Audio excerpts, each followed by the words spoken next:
One Sith Lord's name would echo through galactic history for thousands of years. This is the story of how Tulak Hord became the most feared warrior the dark side ever produced. Picture the galaxy millennia ago. The old Sith Empire stretches across countless worlds, ruled from the ancient desert planet of Korriban. To the naked eye, it'd appear this is just some random collection of systems. That couldn't be further from the truth. It's a civilization built by exiled Dark Jedi who found something terrible waiting for them in the Outer Rim. They discovered the Sith species and learned their dark arts, creating an empire that would challenge the galaxy itself. Into this world of shadows and power comes Tulak Hord. He's force-sensitive like many others, but there's something different about him from the beginning. While other Sith apprentices struggle to master basic techniques, Tulak moves through his training like he was born for it. His connection to the dark side runs deeper than most, giving him strength that his rivals can't match. The lightsaber becomes his signature weapon almost immediately. Most Sith focus on force powers or ancient rituals, but Tulak sees something special in blade combat. He spends endless hours perfecting his technique while others study dusty scrolls. The practice pays off in ways that shock everyone around him. His rise through the Sith ranks happens faster than anyone expects. Tulak challenges opponents who should be too strong for him and wins every time. Each victory brings him closer to real power while eliminating potential threats to his ambition. The other Sith Lords start taking notice of this young warrior who seems unstoppable with a blade. Fear becomes Tulak's greatest weapon before he even reaches full power. Rivals avoid challenging him because they've heard what happens to people who cross his path. The stories spread through Sith circles about duels that end in seconds and opponents who never get the chance to defend themselves. The dark side flows through Tulak in ways that terrify even hardened Sith veterans. His anger doesn't burn hot like most dark side users. Instead, it runs cold and calculating, giving him focus that makes him deadly in ways his enemies can't predict. While others lose control in their rage, Tulak channels his hatred into perfect precision. His reputation grows beyond simple combat skill. Tulak understands that being feared is more valuable than being liked. He cultivates an image that makes people think twice before opposing him. Every appearance becomes a performance designed to reinforce his growing legend. The black mask he wears in battle becomes his signature look. Nobody sees his face during combat, just a blank surface that reflects nothing back at them. The psychological effect is exactly what Tulak wants. His enemies fight a symbol instead of a person, and symbols are much harder to defeat than flesh and blood. The titles start coming as his power becomes undeniable. Lord of Hate captures the way he uses negative emotions as fuel for his abilities. Master of the Gathering Darkness describes how shadows seem to follow him into battle. These aren't just fancy names, they reflect the reality of what Tulak has become. His command over armies develops naturally from his personal power. Sith warriors want to serve under someone who can lead them to victory. Tulak's string of successes in single combat proves he has the strength to command respect from soldiers who only follow the strongest leaders. The early years of his reign set the tone for everything that follows. Tulak doesn't just want to be another Sith Lord among many. He has his sights set on becoming something the galaxy hasn't seen before. A Dark Lord of the Sith with the power to reshape entire civilizations according to his will. His dueling skills reach levels that become legendary even among the Sith. Stories spread about opponents who never land a single blow before they fall to his blade. The combination of natural talent, endless practice, and dark side enhancement creates a warrior who seems impossible to defeat in single combat. The Force responds to Tulak's call in ways that amaze even experienced Sith masters. His connection to the dark side gives him insights that others miss and power that others can't match. He doesn't just use the Force as a tool, he becomes a conduit for its darker aspects in ways that reshape him into something beyond ordinary understanding. Terror becomes his calling card across the Sith Empire. Worlds that hear Tulak Hord is coming prepare for the worst. His reputation for utterly destroying anyone who opposes him makes conquest easier than it should be. Sometimes the mere threat of his arrival is enough to secure surrender. By the time he claims the title Dark Lord of the Sith, Tulak has already proven himself beyond any possible doubt. His rise from promising apprentice to supreme ruler represents everything the Sith Empire stands for. Power earned through strength, maintained through fear, and projected through absolute dominance over anyone foolish enough to challenge it. The foundation is now set for everything that will follow. Tulak Hord has established himself as the most dangerous individual in Sith space. His legend is just beginning, but already the galaxy trembles at the mention of his name.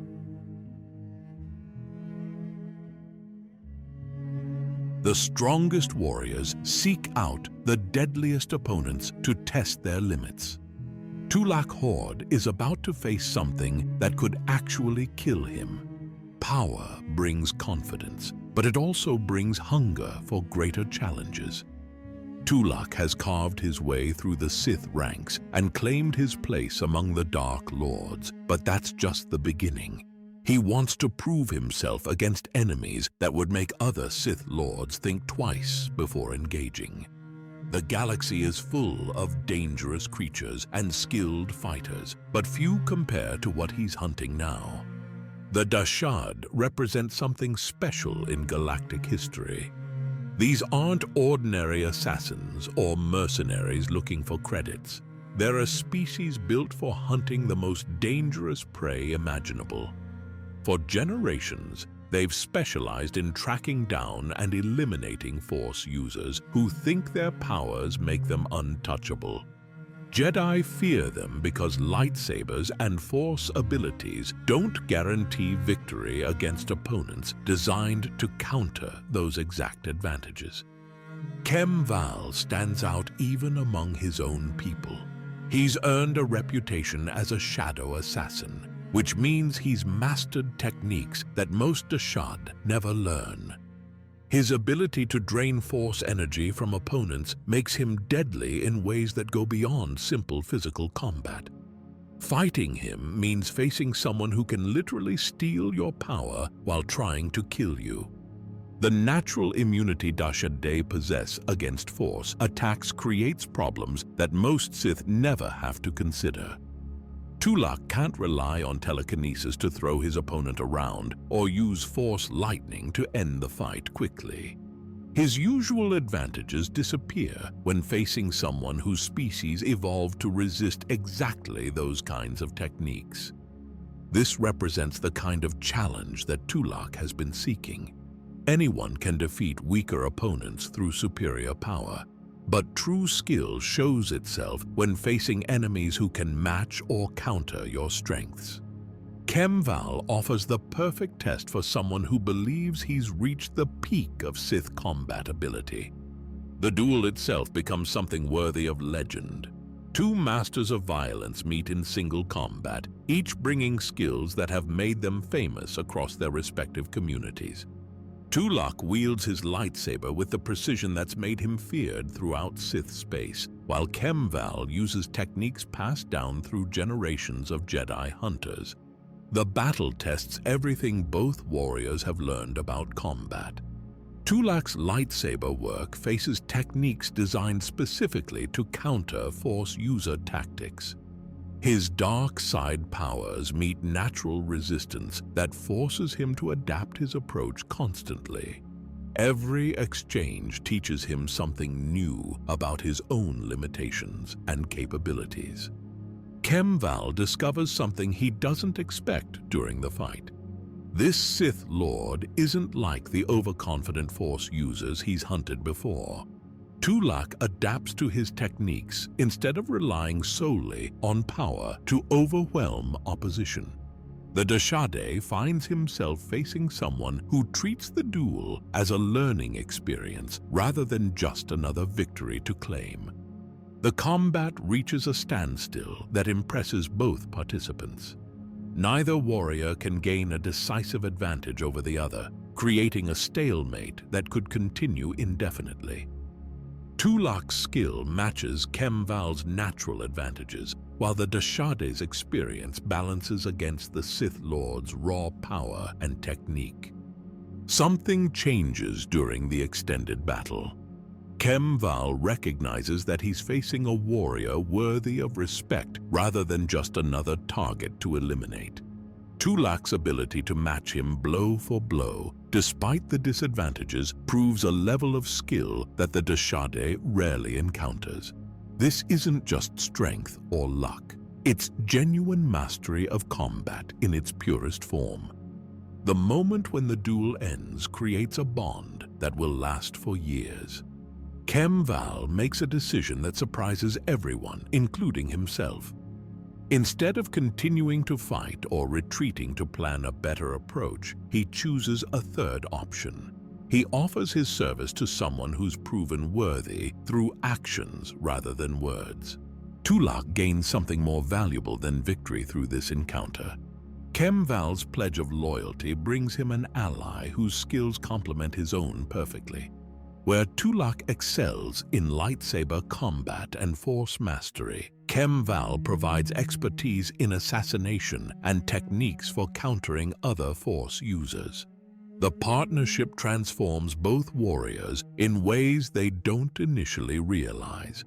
Tulak gains a servant whose loyalty is based on genuine respect rather than fear or political calculation. Khem Val finds a master whose strength he can admire without reservation. Their alliance represents a meeting of equals who choose to work together toward common goals. Khem Val's abilities as a shadow assassin become crucial assets for Tulak's growing ambitions. The Dashade's force-draining techniques provide solutions to problems that conventional Sith methods can't solve. His natural resistance to Force attacks makes him the perfect weapon against enemies who rely too heavily on their powers. The intelligence and tactical insight that Khem Val brings prove just as valuable as his combat skills. His experience hunting Jedi gives him knowledge about Force user weaknesses that most Sith never learn. This information becomes crucial for planning campaigns against enemies who might otherwise present insurmountable challenges. Their combined strength creates possibilities that neither warrior could achieve alone. Tulak's ambitions for conquest and dominance gain the support of someone whose skills perfectly complement his own. Khem Val's desire to test himself against worthy opponents finds outlet in service to a master who shares his appreciation for combat excellence. The alliance marks a turning point in Tulak Hord's career. He's proven himself capable of earning loyalty from the galaxy's deadliest hunters through skill. This accomplishment sets the stage for everything that follows, as Tulak prepares to unleash his full potential with Khem Val fighting beside him.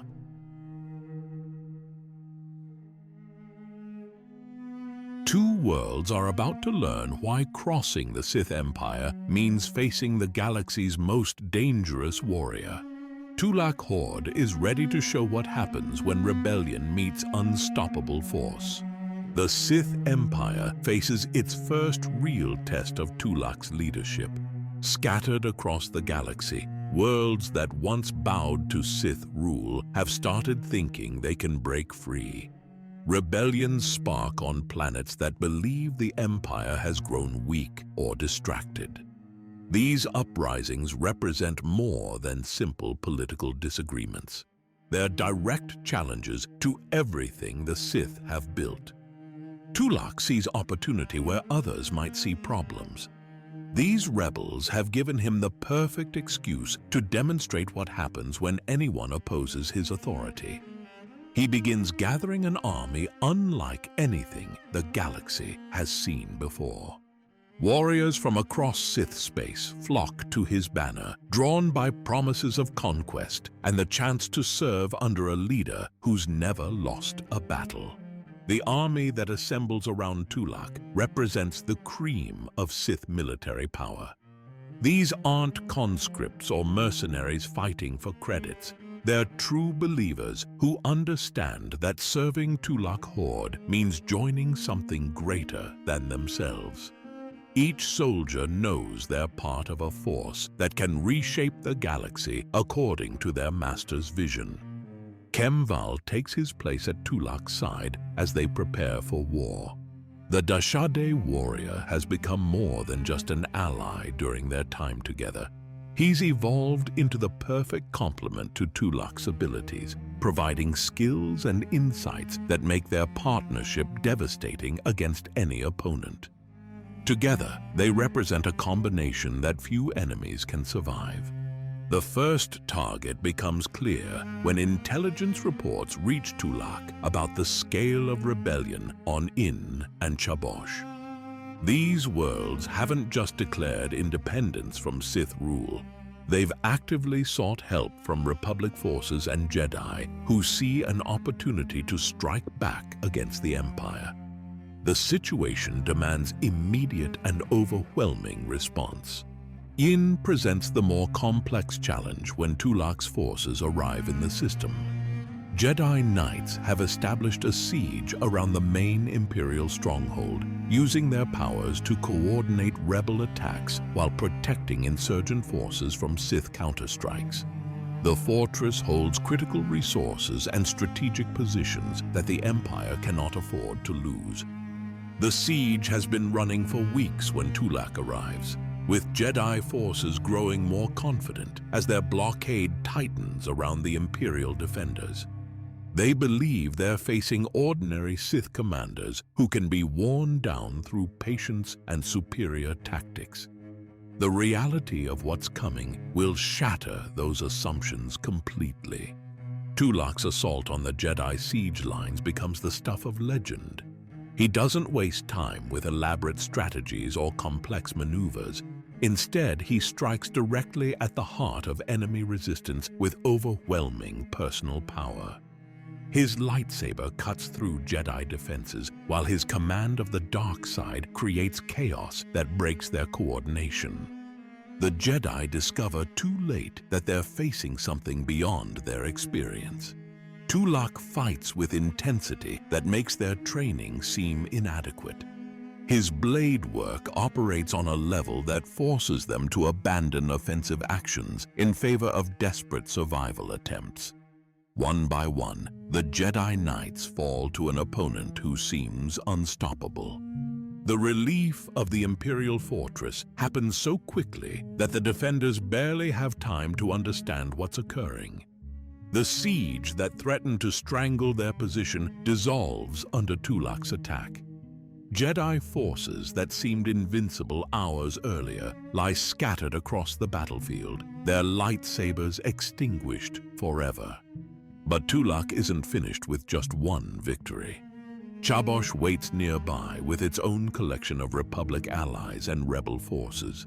The Second World has been watching events on In with growing alarm, but they're committed to their course of resistance. They prepare for battle against an enemy whose reputation has just grown considerably. The assault on Chabosh unfolds with even greater violence than the In campaign. Tulak has gained momentum and confidence from his first victory, while his forces have seen proof of their commander's abilities.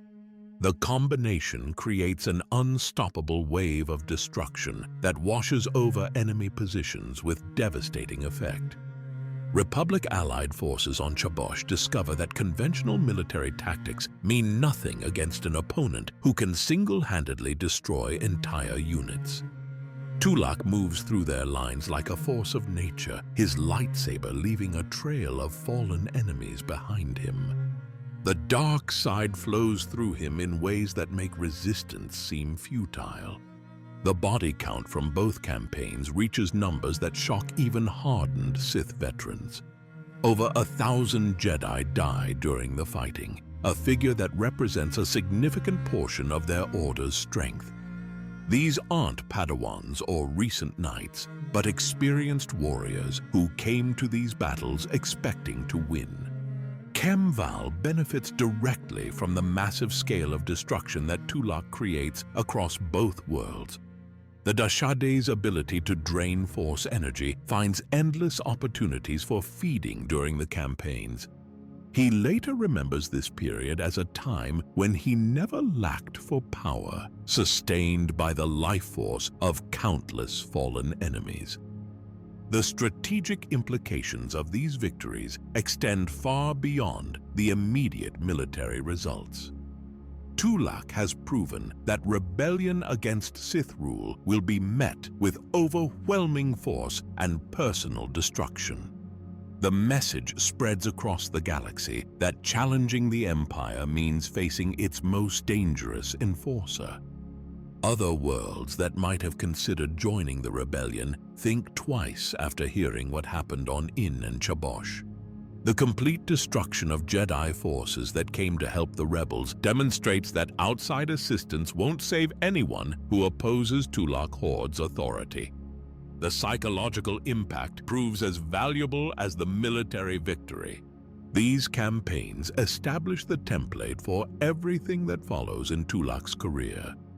He's shown that combining personal combat mastery with strategic thinking creates results that pure strength alone cannot achieve. The partnership with Khem Val has proven its worth on the largest possible stage, setting the stage for even greater conquests to come.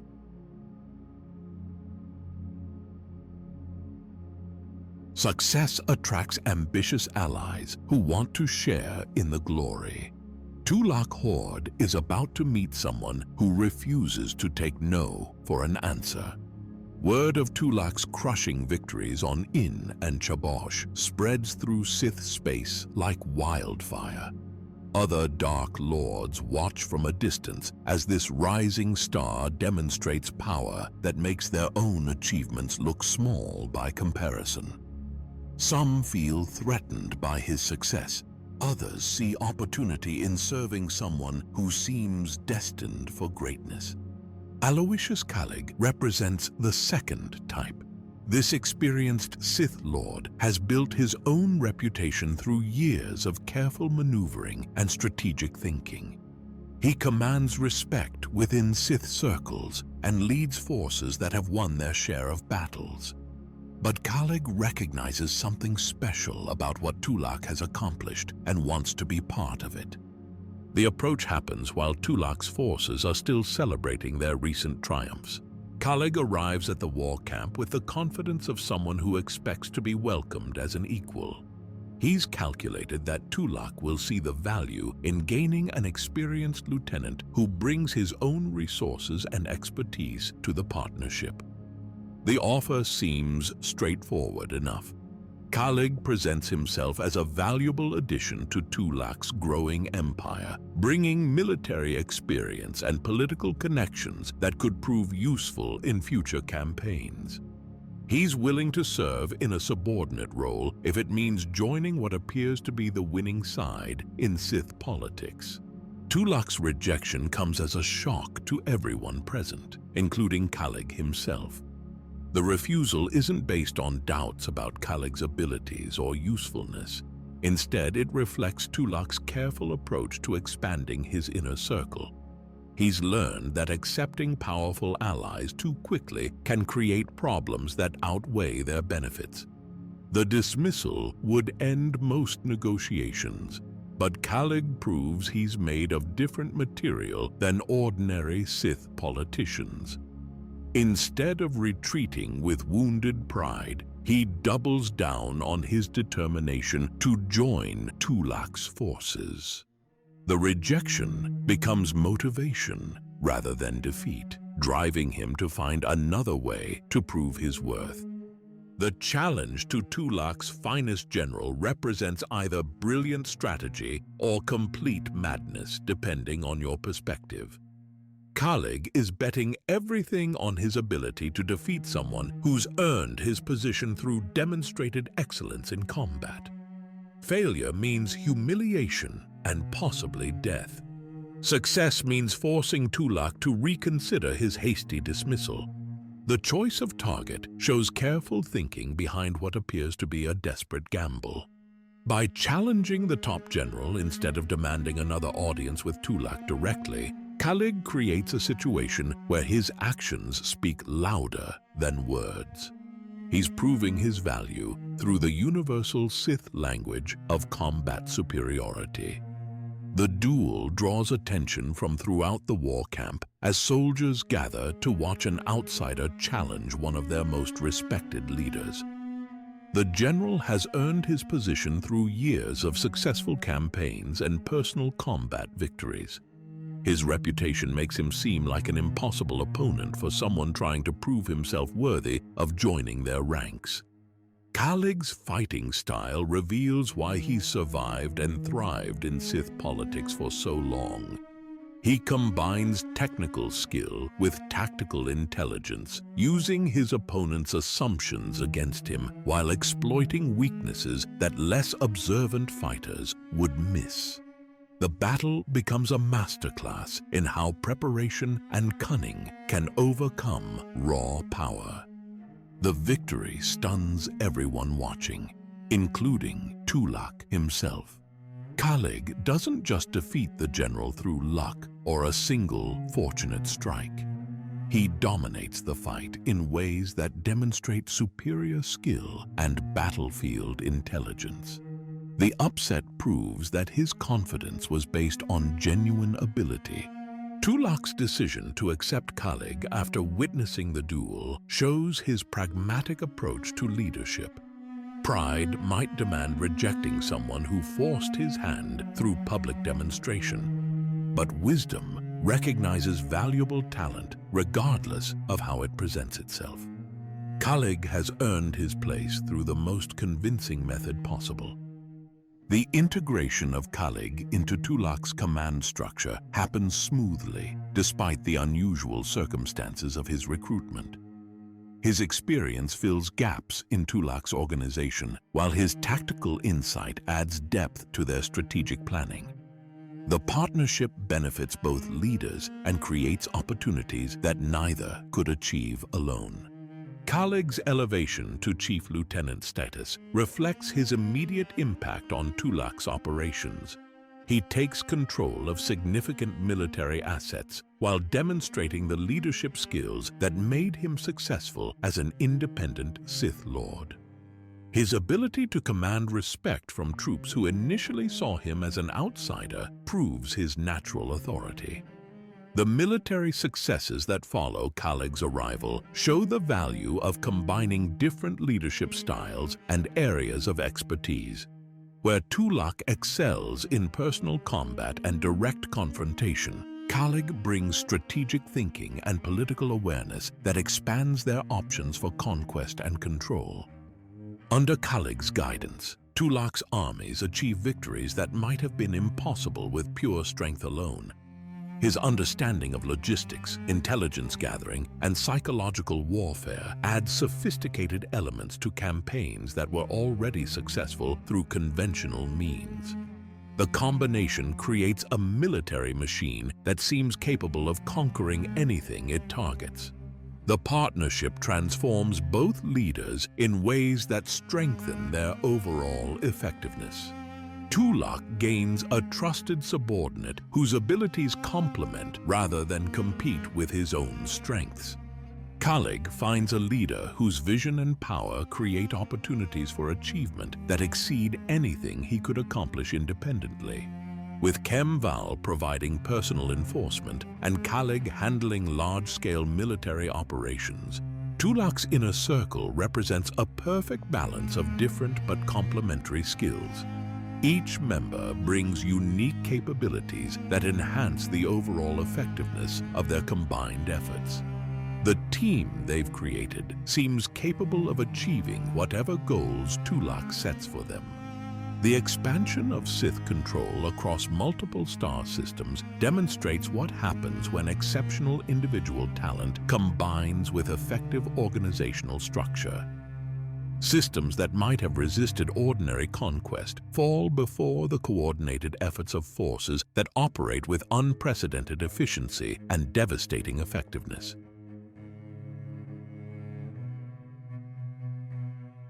When your enemies start dying and you get stronger with each kill, you've moved beyond ordinary warfare into something else entirely. Tulak Hord is about to show the galaxy what happens when dark sorcery meets perfect blade work. The battlefield becomes Tulak's laboratory for techniques that most Sith only read about in ancient texts. While his contemporaries focus on traditional lightsaber combat or basic force powers, Tulak experiments with abilities that blur the line between warrior and dark side mystic. These aren't party tricks or ceremonial rituals. They're practical applications of Sith knowledge designed to make him unstoppable in combat. The life-draining techniques he develops transform every fight into a feeding opportunity. As Tulak strikes down opponents with his lightsaber, he simultaneously draws their life force into himself through the dark side. The process happens so smoothly that enemies often don't realize what's occurring until they feel their strength beginning to ebb away. His adversaries discover too late that fighting Tulak means facing someone who becomes stronger as the battle continues. Where ordinary warriors tire and slow down during extended combat, Tulak maintains peak performance by feeding on the vitality of those he defeats. Each fallen enemy provides fuel for his next engagement, creating a cycle that makes him nearly impossible to wear down. The psychological impact on opposing forces proves as devastating as the physical effects. Word spreads among Jedi and rival Sith about a warrior who seems to grow more powerful with each person he kills.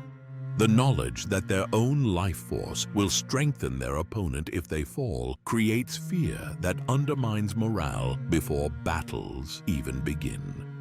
Tulak's mastery of these vampiric abilities sets him apart from other Sith Lords who rely purely on conventional combat methods.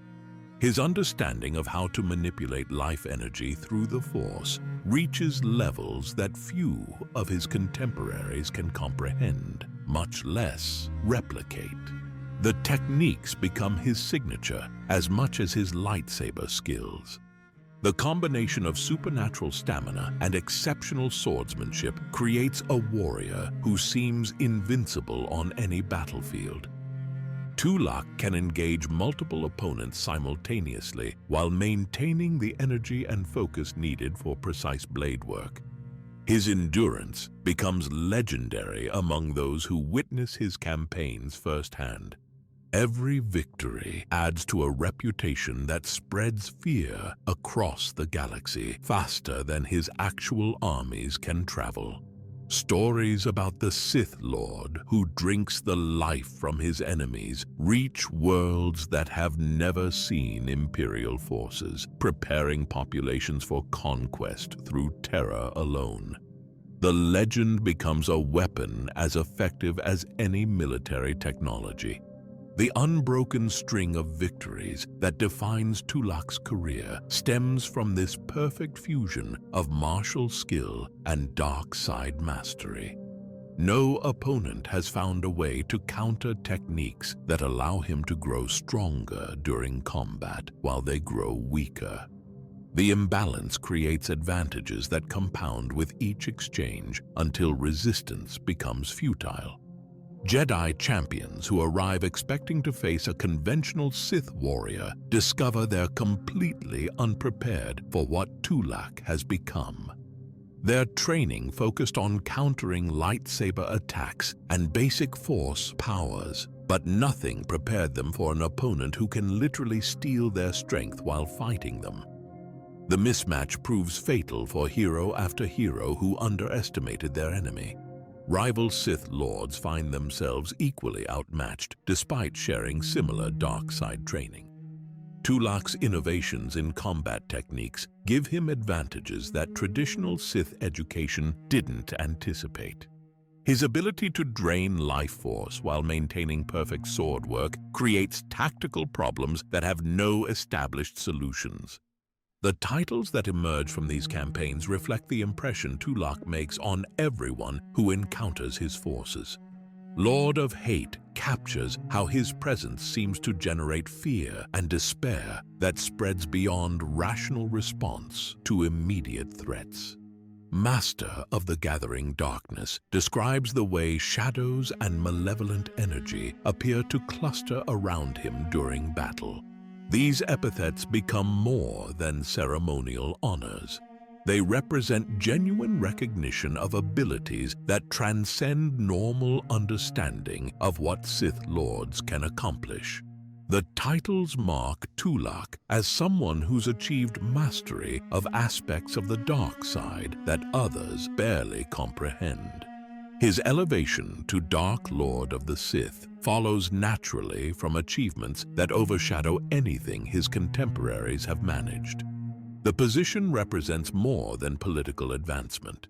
It acknowledges that Tulak has become the living embodiment of everything the Sith Empire aspires to achieve through power and dominance. Under this ultimate title, Tulak's influence expands beyond mere military conquest into shaping the very identity of what it means to be Sith. His example sets standards for future generations while establishing techniques that become part of advanced dark side training. The legend he creates influences Sith culture for centuries after his death. The recognition from later Sith lords like Kreia demonstrates how Tulak's reputation endures long after his physical presence is gone. When someone of Kreia's knowledge and experience identifies him as the greatest lightsaber duelist among all Sith lords, it confirms that his skills reached heights that subsequent generations couldn't match. The comparison between ancient masters like Tulak and later Force users highlights how much knowledge was lost during the galaxy's turbulent history. Modern practitioners, despite their own considerable abilities, operate with incomplete understanding of techniques that Tulak mastered completely. His era represented a peak of Sith achievement that later ages struggled to recreate. The combination of perfect technique, supernatural enhancement, and tactical innovation that Tulak embodied creates a standard of excellence that becomes mythical over time. Future Sith measure themselves against legends of what he accomplished, though few can hope to replicate the specific circumstances that made his achievements possible. By reaching the absolute pinnacle of Sith power and recognition, Tulak establishes himself as one of the most significant figures in galactic history. His influence extends far beyond his own lifetime, shaping how future generations understand the potential of the dark side when wielded by someone with the will and skill to master its deepest secrets.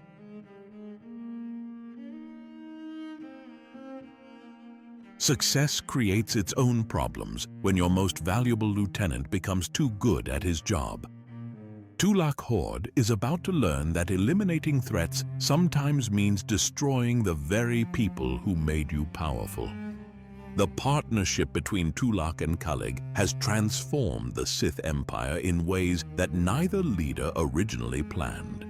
Their combined efforts have conquered dozens of star systems while establishing military practices that make their forces nearly unbeatable. But success brings complications that threaten the foundation of their alliance. Kallig's victories under Tulak's banner have earned him respect and admiration throughout the Sith military hierarchy. Soldiers who once saw him as an outsider now regard him as one of their most capable commanders. His strategic brilliance and battlefield leadership have saved countless lives while securing objectives that seemed impossible to achieve. The growing popularity presents a problem that Tulak didn't anticipate when he first accepted Kallig into his inner circle. What began as useful subordination has evolved into something approaching equal partnership. Kallig's influence within their organization now rivals Tulak's own, creating a balance of power that makes the Dark Lord uncomfortable. Tulak begins noticing subtle changes in how his own forces interact with their successful general. Troops who once looked to him for all major decisions now seek Kallig's approval on tactical matters. Officers who previously reported directly to Tulak start channeling their communications through Kallig's command structure. The shift represents more than simple military efficiency. It suggests that Kallig has become indispensable to their operations in ways that could threaten Tulak's ultimate authority. The possibility that his forces might choose to follow Kallig rather than himself if forced to choose creates anxiety that grows stronger with each passing victory. Kallig's ambitions remain hidden beneath layers of loyalty and professional competence. But Tulak's instincts warn him that gratitude and service have their limits. The same drive that made Kallig force his way into Tulak's organization could eventually motivate him to seek greater independence or outright leadership. The Dark Lord of Hate faces a dilemma that has destroyed other Sith partnerships throughout history. Removing Kallig would eliminate a valuable asset and potentially weaken their military capabilities. Keeping him risks creating a rival who might eventually challenge Tulak's supremacy directly. Tulak's decision to act preemptively reflects his understanding of Sith nature and political reality. Waiting for Kallig to make the first move would give his lieutenant advantages that could prove decisive in any confrontation. Better to strike while he still holds the initiative and can control the circumstances of their final encounter. The choice to use assassination rather than open confrontation shows Tulak's practical approach to problem-solving. A direct challenge would give Kallig the opportunity to defend himself and possibly expose weaknesses that could be exploited. Secret elimination removes all variables except Tulak's ability to plan and execute the operation. The plotting requires careful consideration of timing and method. Kallig has earned his position through demonstrated competence and combat skill. Any attempt on his life must account for his abilities while ensuring that suspicion doesn't fall on Tulak afterward. The assassination needs to look like the work of external enemies rather than internal betrayal. The execution of the plan happens with the efficiency that Tulak brings to all his operations. Kallig receives no warning of what's coming because the threat appears to emerge from routine military activities. His death occurs before he can mount any defense or realize that his trusted leader has become his executioner. The swiftness of the elimination prevents any possibility of Kallig exposing Tulak's involvement or rallying supporters to his cause. One moment he's a successful general planning future campaigns.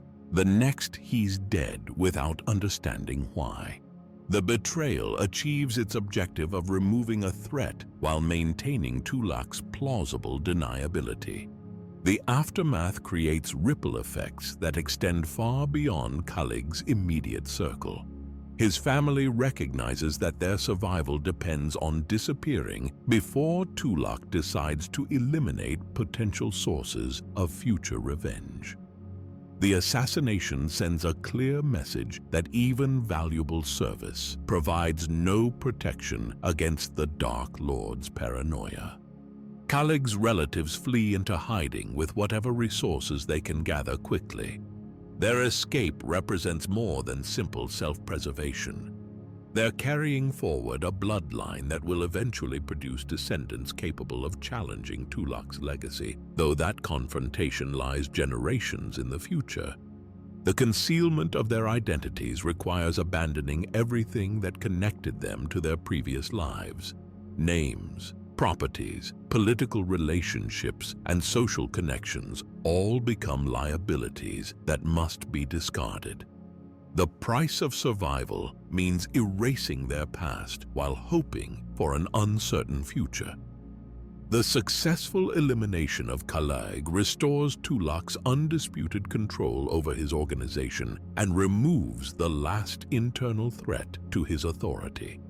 No other subordinate possesses the combination of skills and influence that made Kallig dangerous.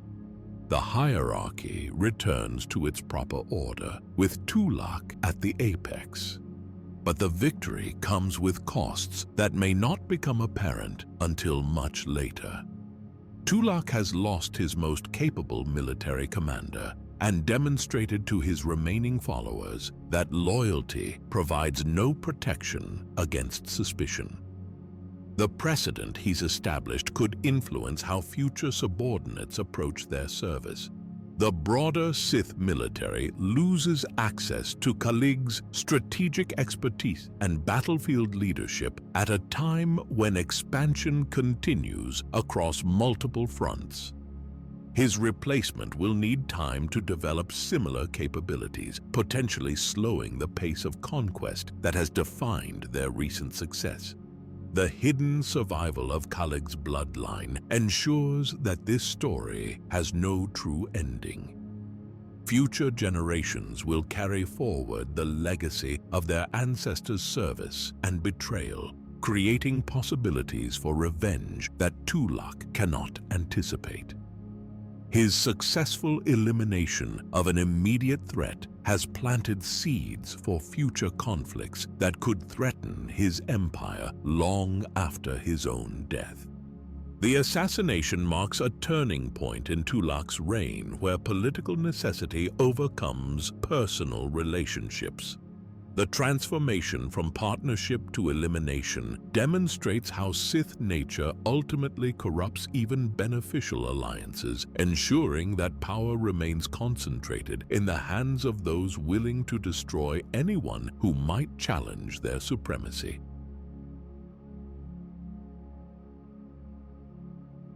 When you've conquered armies and eliminated rivals, there's only one enemy left to defeat. Tulak Hord is about to wage war against death itself. With his political position secure and no remaining threats to his authority, Tulak turns his attention to mysteries that most Sith Lords never have time to explore. The constant demands of warfare and empire building usually consume every moment of a Dark Lord's existence. But Tulak has achieved such complete dominance that he can afford to pursue deeper knowledge. The shift from external conquest to internal exploration marks a new phase in his development as a Sith master.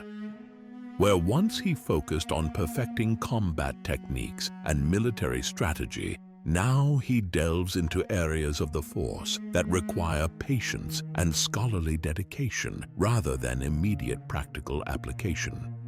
Sith sorcery becomes his primary area of study as he seeks to understand abilities that go beyond simple combat enhancement. The rituals and techniques preserved in ancient texts offer possibilities that conventional Force powers cannot match. These practices require deep knowledge of the dark side's more subtle aspects, demanding years of careful study to master safely.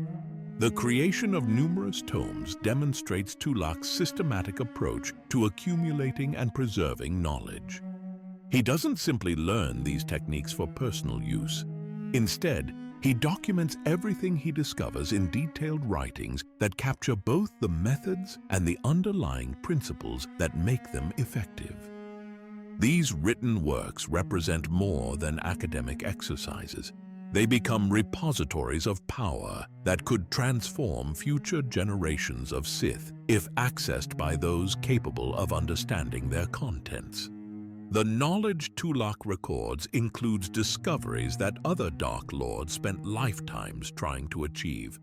The personal holocron he constructs serves as the crown jewel of his scholarly efforts.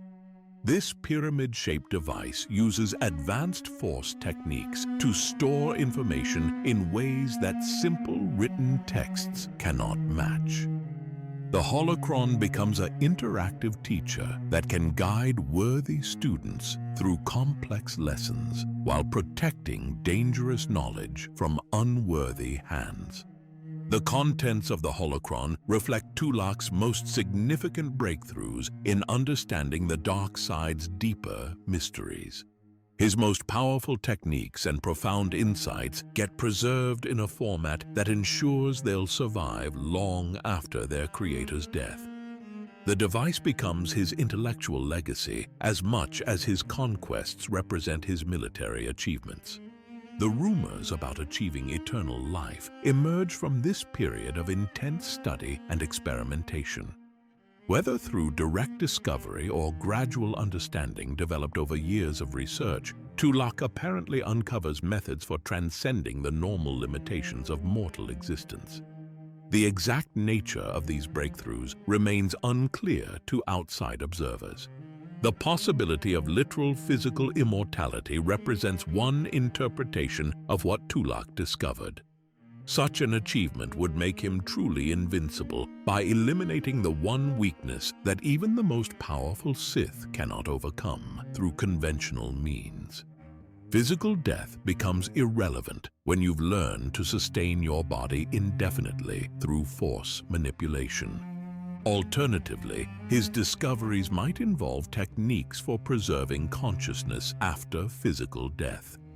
This form of immortality would allow him to continue influencing events even after his body fails, potentially returning in new forms or possessing other beings to continue his existence. Whatever the specific nature of his discoveries, Tulak chooses to keep them secret rather than openly demonstrating immortal abilities. This decision suggests either that the techniques require specific conditions to activate or that revealing them would create dangers he prefers to avoid. The scattering of his teachings across hidden locations shows remarkable foresight about preserving knowledge for future discovery. Rather than keeping everything in one place where it might be lost or destroyed, Tulak distributes his most valuable insights across multiple secret repositories throughout the Empire. These hidden caches become legendary among later generations of Sith who hear whispers about lost knowledge waiting to be rediscovered. The locations are chosen specifically to test those who seek them, ensuring that only individuals with sufficient determination and capability can access the dangerous information they contain. Remote tombs and secret vaults provide perfect storage for knowledge that could be misused by unworthy individuals.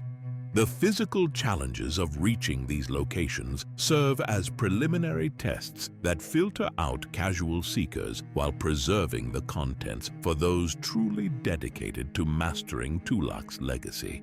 The obsessive protection of his discoveries reflects understanding that knowledge becomes a weapon when placed in the wrong hands. By making access difficult and dangerous, Tulak ensures that his teachings will enhance the power of worthy successors. The long-term impact of this scholarly period extends far beyond Tulak's own lifetime. Future Sith acolytes will spend generations hunting for fragments of his lost teachings, treating the recovery of his knowledge as a quest worthy of dedicating their entire careers to pursuing. The transformation from conqueror to scholar demonstrates the evolution of Tulak's ambitions as he achieves everything that temporal power can provide. Military victories and political dominance lose their appeal when compared to the possibility of transcending mortality itself. His pursuit of immortality represents the ultimate expression of Sith philosophy taken to its logical conclusion. If power over others represents the first step in Sith development, then power over death itself must represent its final achievement. The legacy he creates through this scholarly work ensures that Tulak's influence will continue long after his physical presence ends. Whether through hidden teachings waiting to be discovered or through techniques that allow him to cheat death directly, his impact on the Sith will extend across multiple generations of students who seek to unlock the secrets he so carefully preserved.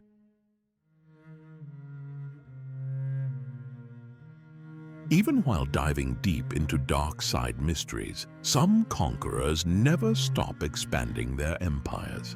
Tulak Hord is about to discover a star system that will change Sith history forever.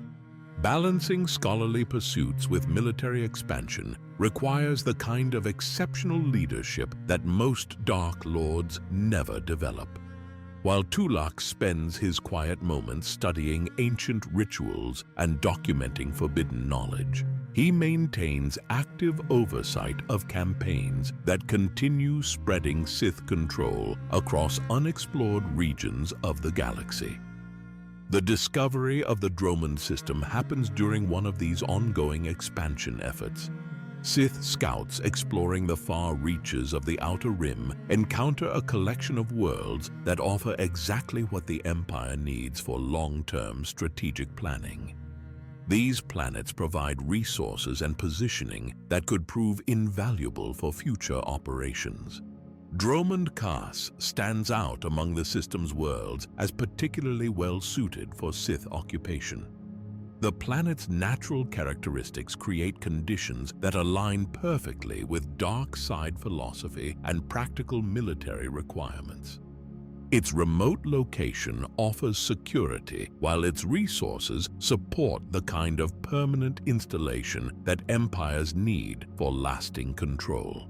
The conquest of the Dromund system demonstrates Tulak's ability to recognize long-term strategic value beyond immediate tactical gains.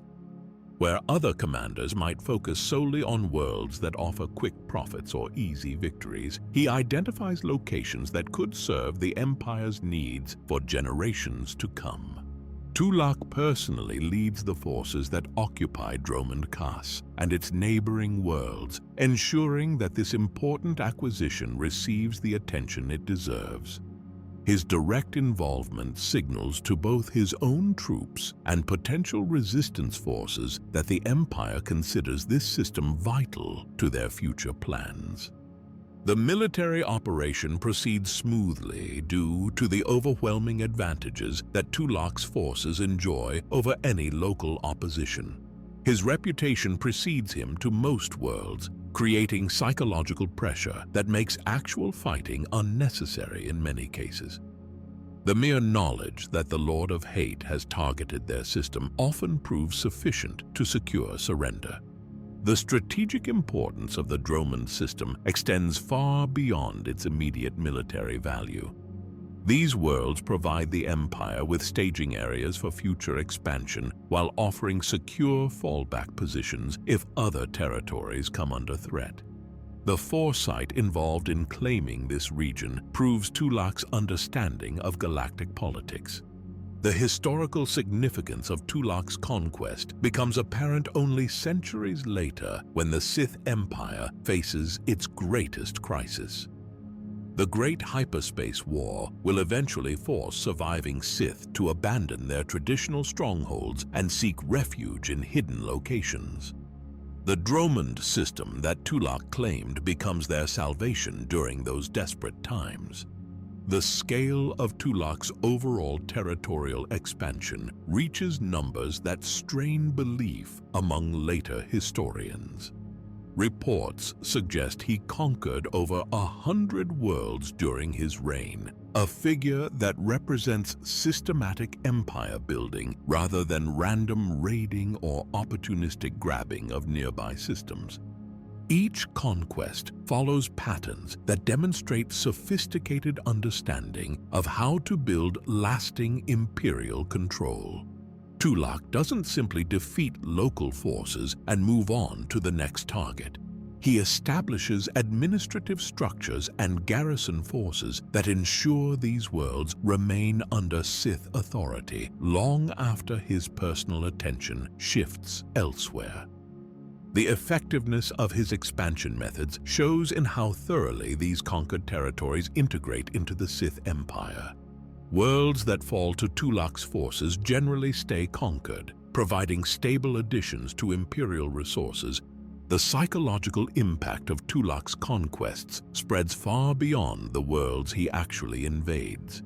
Stories about his victories reach systems throughout the galaxy, creating reputation effects that make future expansion easier. Populations learn that resistance against his forces leads to destruction, while cooperation offers the possibility of survival. His name becomes synonymous with Sith power across countless civilizations that may never see Imperial forces directly. The legend that grows around his campaigns serves as a weapon that conquers worlds through fear before any actual military action becomes necessary. The administrative challenge of governing over 100 worlds would overwhelm most leaders, but Tulak's organizational abilities prove equal to the task. He delegates authority effectively while maintaining central control over strategic decisions that affect the Empire's long-term development. The conquered populations face stark choices between accepting Sith rule or facing annihilation. Tulak's methods leave no middle ground for populations that might prefer independence while avoiding direct confrontation. The binary nature of these options simplifies administration while discouraging half-hearted resistance. The legacy of territorial expansion that Tulak creates establishes the foundation for everything that follows in Sith history. His conquests provide the Empire with the geographic scope and resource base needed to challenge the Republic on equal terms during future conflicts. The geopolitical transformation that results from his campaigns reshapes the balance of power throughout the galaxy. The Sith Empire emerges from Tulak's reign as a truly galactic force rather than a regional power confined to traditional strongholds in particular sectors. Future Sith leaders will build upon the territorial foundation that Tulak established through his systematic conquest of world after world. The strategic positions and resource bases he secured become launching points for later expansion efforts that spread Sith influence even further across the galaxy. The Dromund system's eventual role as a Sith refuge demonstrates the long-term value of Tulak's strategic thinking. His decision to claim these remote worlds creates options that save his people centuries later when they face extinction at the hands of Republic forces. The combination of immediate military success and long-term strategic planning that characterizes Tulak's expansion efforts sets him apart from other conquerors who focus solely on short-term gains. His empire building creates lasting change that influences galactic politics for generations after his death.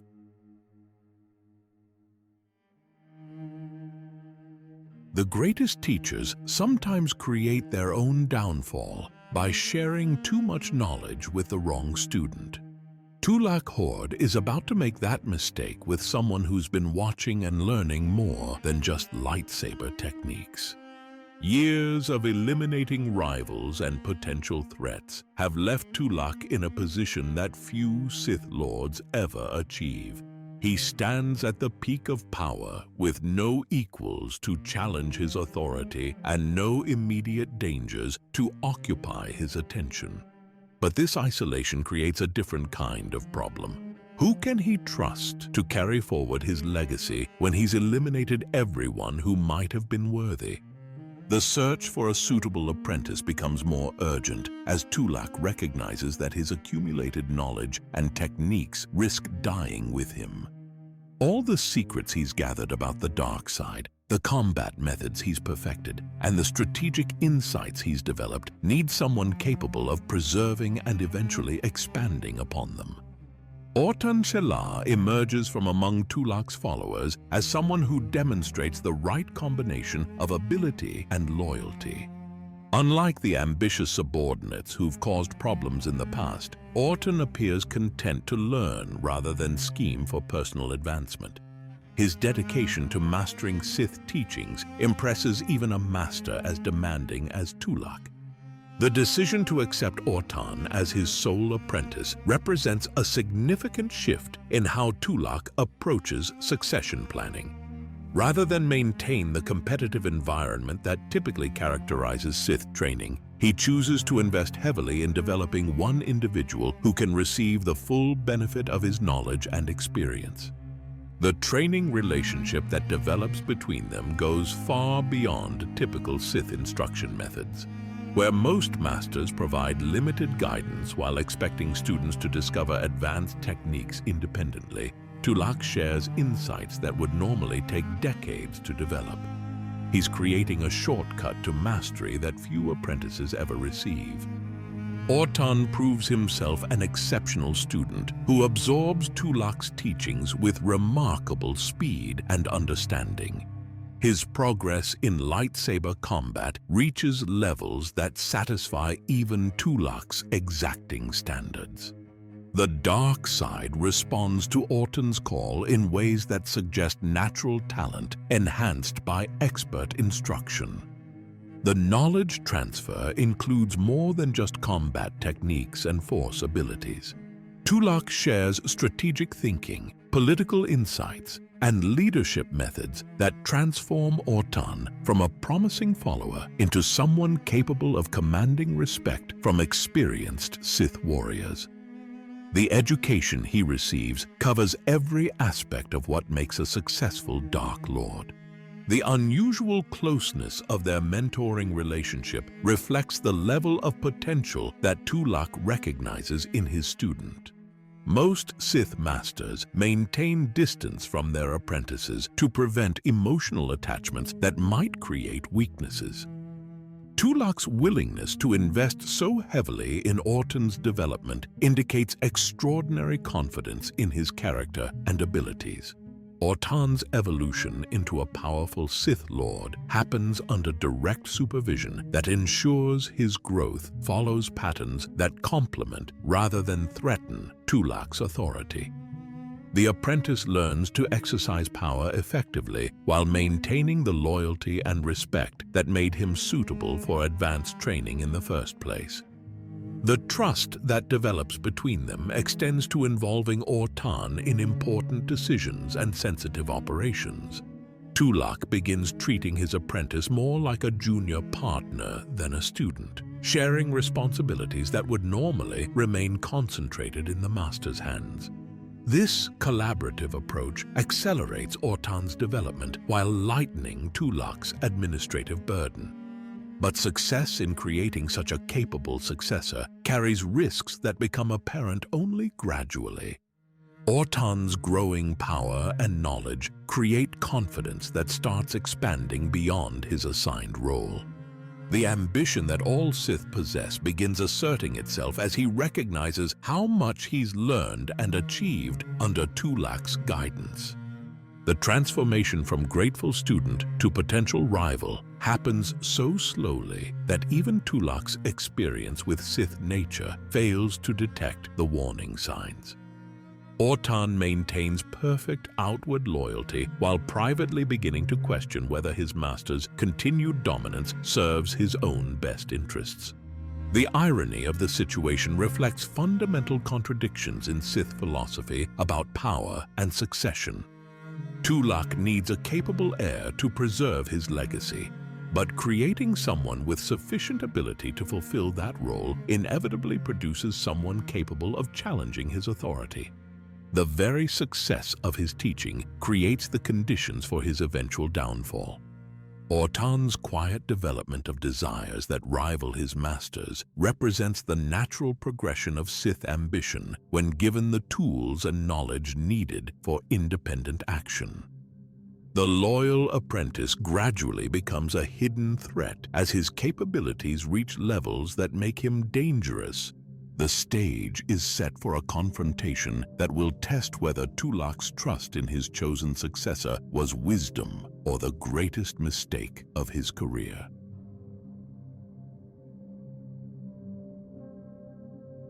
When you sense betrayal coming from everyone around you, sometimes the only way to protect your most loyal friend is to put him to sleep forever.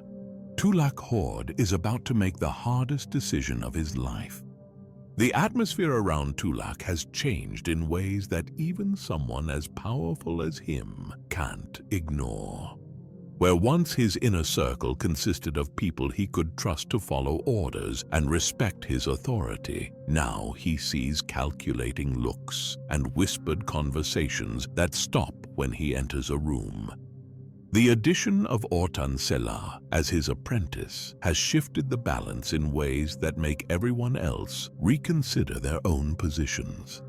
Khem Val stands out as the one constant in a world that's becoming increasingly dangerous and unpredictable.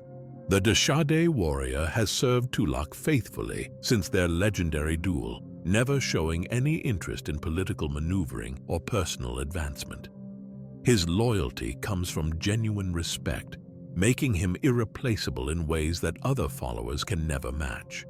But that same loyalty creates vulnerabilities that Tulak's enemies could exploit if they understood how much he values his Dashade companion. Khem Val's unwavering dedication makes him a potential target for anyone seeking to hurt Tulak through indirect means. The thought of losing his most trusted ally to treachery or manipulation becomes a source of anxiety that grows stronger with each passing day. The decision to place Khem Val in suspended animation emerges from Tulak's understanding that the coming period will test everyone's loyalty in ways that could prove fatal. Rather than risk exposing his friend to dangers that political maneuvering and court intrigue will inevitably create, he chooses to remove Khem from the equation entirely. The timing of this decision comes after Ortan has established himself as a permanent fixture in Tulak's organization. The new dynamic that the apprentice's presence creates has made everyone else more ambitious and calculating. Tulak recognizes that the relatively simple power structure he once enjoyed has become complicated in ways that threaten those who can't protect themselves through political skill. Khem Val's nature as a straightforward warrior makes him poorly suited for the kind of subtle maneuvering that survival in this new environment requires.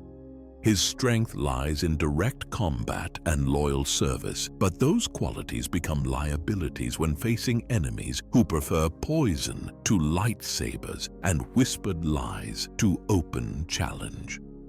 The choice of Korriban as the location for Khem's stasis chamber reflects Tulak's understanding of what places will remain secure regardless of political changes. The ancient Sith homeworld holds significance that transcends any individual ruler's rise or fall. Hiding Khem there ensures that his resting place will be protected by tradition and superstition, even if Tulak's own power doesn't survive. The specific chamber chosen for the stasis setup becomes historically significant for reasons that Tulak cannot foresee. The space that shelters his sleeping ally will eventually house another Sith Lord's tomb, creating layers of meaning that connect different eras of Sith history through shared geography. The technical challenge of creating a stasis system that can function indefinitely requires knowledge and resources that only someone of Tulak's capabilities can provide. The life support technology must maintain Khem's physical condition across potentially vast spans of time while remaining hidden from discovery by those who might use his sleeping form for their own purposes.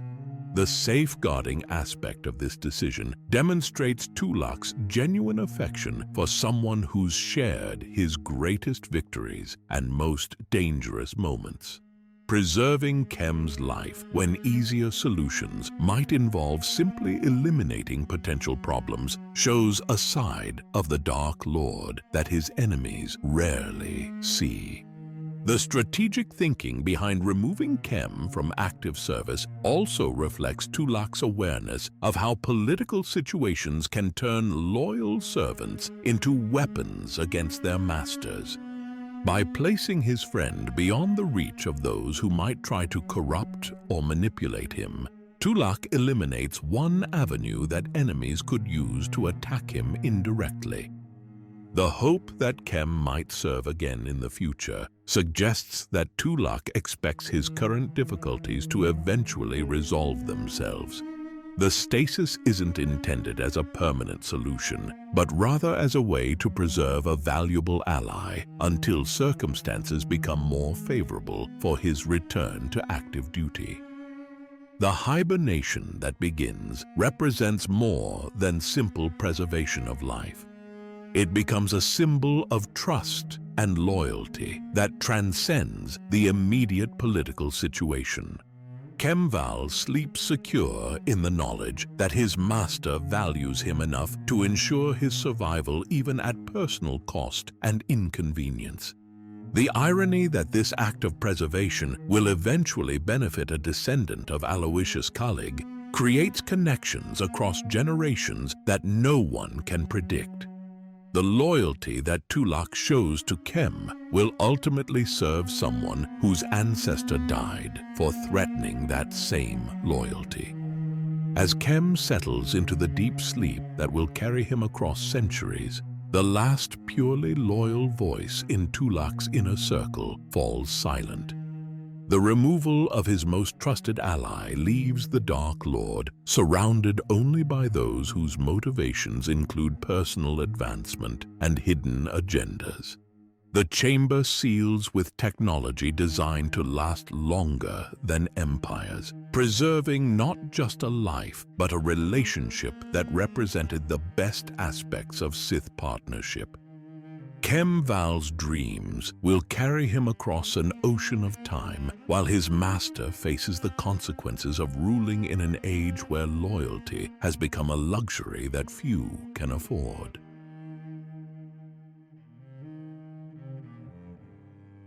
The student who learns everything his master teaches him eventually starts wondering why he still needs a master at all. Ortan has been waiting for the perfect moment to take what he believes belongs to him. With Khem Val safely hidden away in his stasis chamber, Tulak finds himself surrounded by people whose loyalty comes with conditions and expiration dates. The removal of his most trusted protector creates an opening that ambitious followers have been waiting for.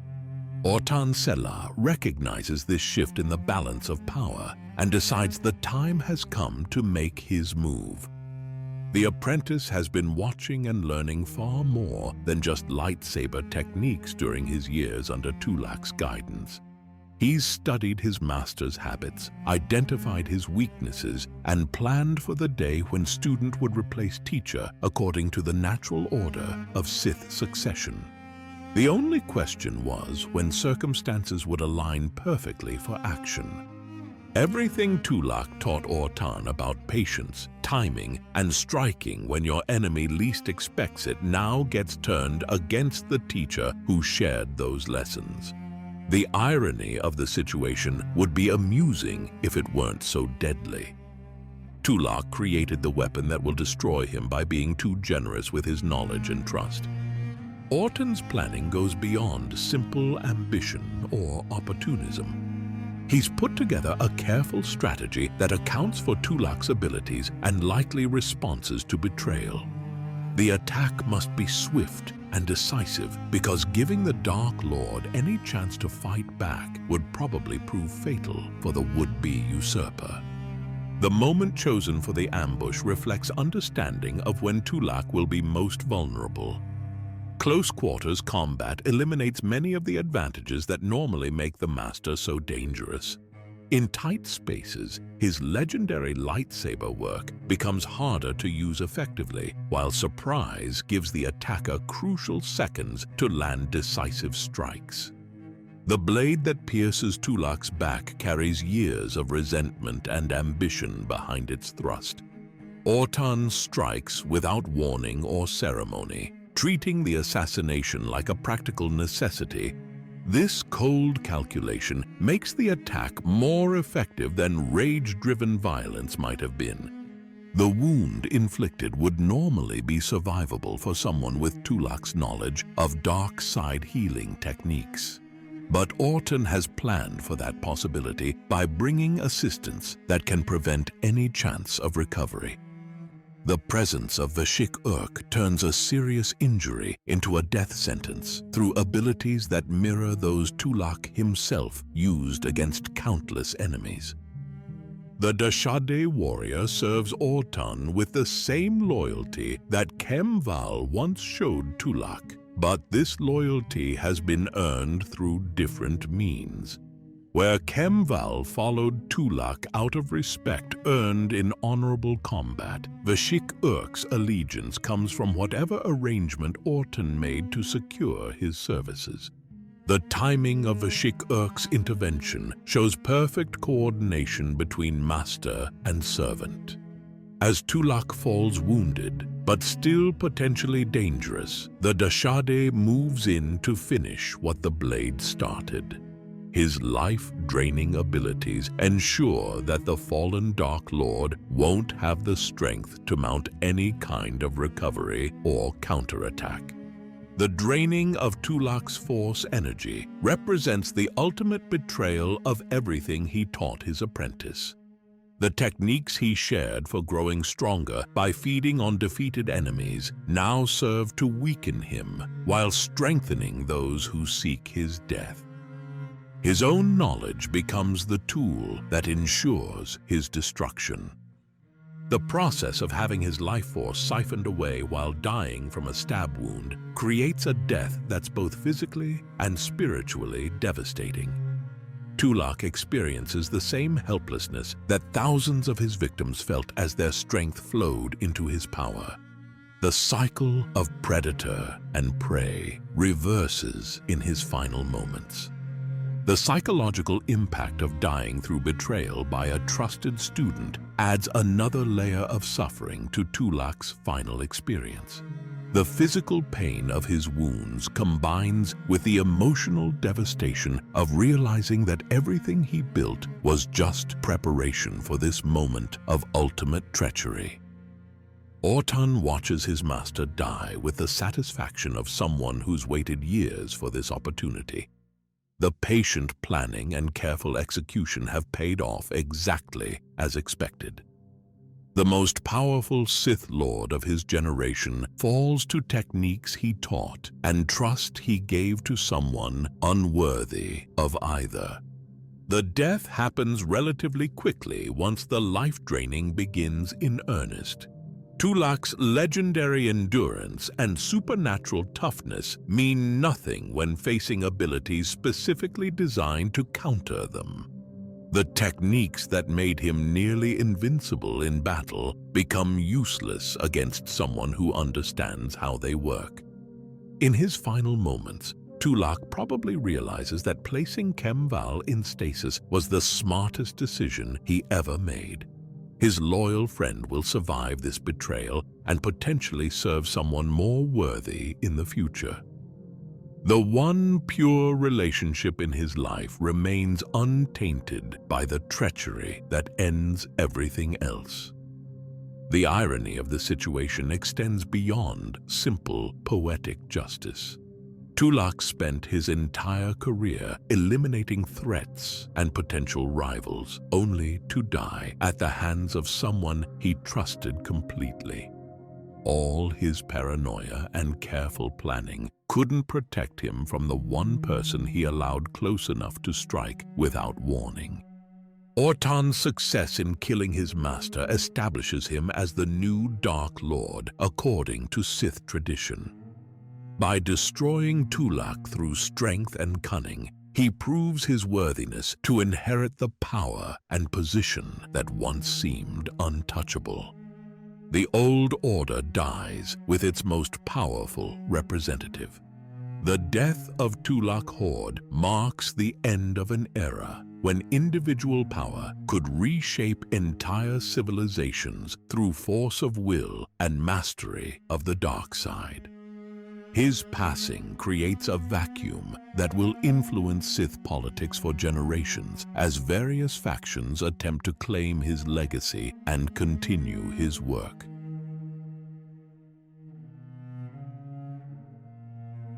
Even in death, some people refuse to let go of their secrets. Tulak Hord's followers are about to build him a resting place that will guard his legacy for thousands of years. The servants who survived Ortan's coup face a choice that will define how history remembers their fallen master. They could abandon his body and flee to save their own lives, or they could honor the Dark Lord who commanded their respect even in defeat.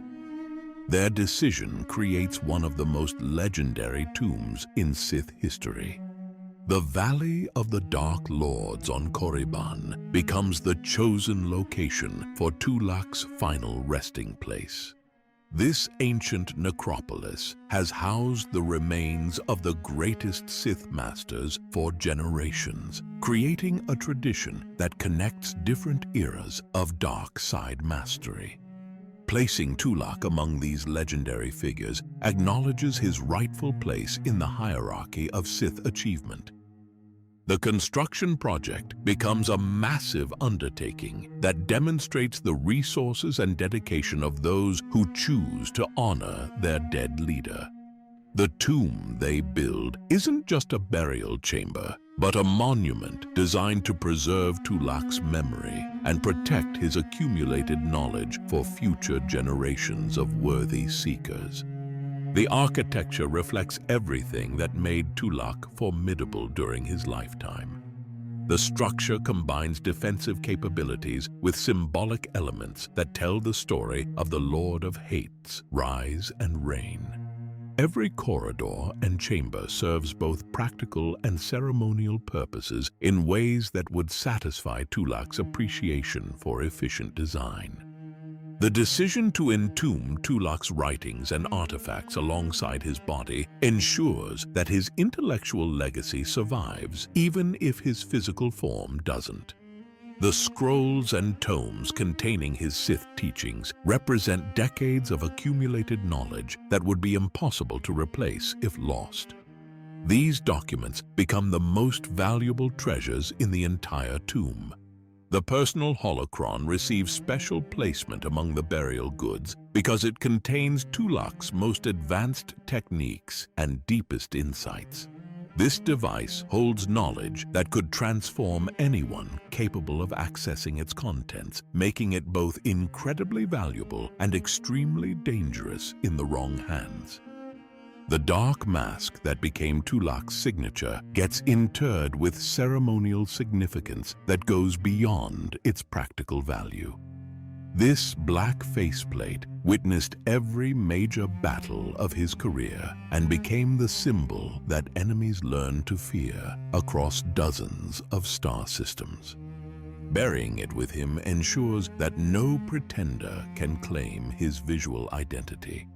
The tomb's defensive systems reflect Tulak's philosophy about testing worthiness through trial and struggle. Rather than simply blocking access to unauthorized visitors, the traps and puzzles create opportunities for truly capable individuals to prove they deserve whatever knowledge they might find inside.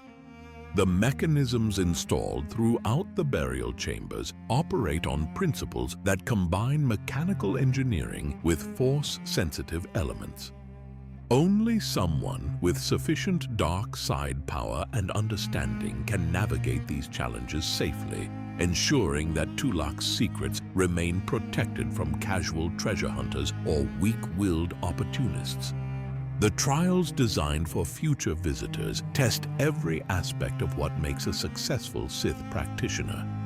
Physical strength, tactical intelligence, force sensitivity, and strength of will all get evaluated through challenges that eliminate the unworthy while rewarding those who demonstrate genuine capability. The Guardian systems put in place include both technological and supernatural elements that work together to create multiple layers of protection. Ancient spirits, mechanical traps, and force-powered defenses combine to make penetrating the tomb's secrets a quest worthy of a true Dark Lord's attention. The tomb's completion creates a monument that embodies Tulak's approach to power and knowledge. The structure rewards the strong while destroying the weak, exactly as its creator would have wanted.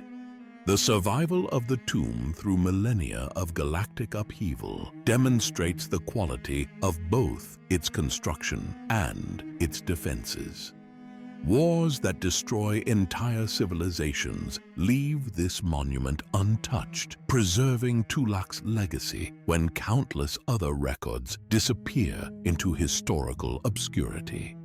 The Republic's bombardment of Korriban after the Great Hyperspace War obliterates many Sith archives and monuments, but Tulak's tomb endures the destruction intact. The legend that grows around the unopened tomb attracts adventurers and scholars for generations. Stories about the treasures and knowledge hidden within become part of Sith folklore, inspiring quests that test the capabilities of each new generation of dark side practitioners. Revan's eventual exploration of the tomb during the Jedi Civil War proves that even the greatest challenges can be overcome by someone with sufficient skill and determination. His success in claiming Tulak's mask and other artifacts demonstrates that the trials work as intended, rewarding genuine worthiness while maintaining their deadly reputation. The recovery of these ancient treasures by future heroes creates connections across thousands of years of history. Items that witnessed Tulak's greatest victories continue influencing galactic events long after their original owner's death, extending his impact across multiple eras. The final closure of Tulak Hord's story comes with the sealing of his tomb and the completion of his transition from living conqueror to historical legend. Everything he achieved and everyone he influenced becomes part of the past, preserved in stone and memory. The monument that houses his remains stands as proof that some legacies transcend the individuals who create them. His story ends where it began, on Korriban among the tombs of ancient masters who shaped the galaxy through their understanding of the dark side.